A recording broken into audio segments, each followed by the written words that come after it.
ప్రైజులా అండి, ప్రభుపేరిట వందనాలు. నా పేరు గాబ్రియేలు. నేను క్రీస్తు సువార్త యూట్యూబ్ ఛానల్ ద్వారా దేవుని సువార్తను ప్రకటిస్తాను.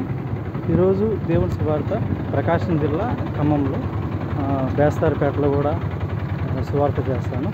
దయచేసి సువార్త అనేక మందికి చేరే విధంగా, అనేక ఆత్మలు రక్షించే విధంగా నా వంతుగా దేవుని సేవలో పాల్గొంటున్నానండి.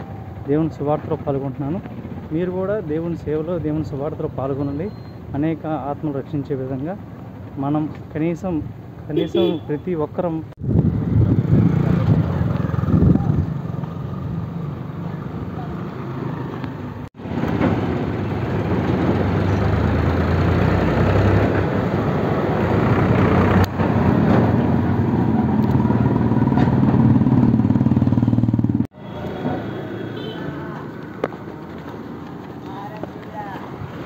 బాబా యేసుక్రీస్తు వారి గురించి చదువుకోండి. యేసుక్రీస్తు గొప్ప దేవుడు, ప్రభు గురించి తెలుసుకోండి.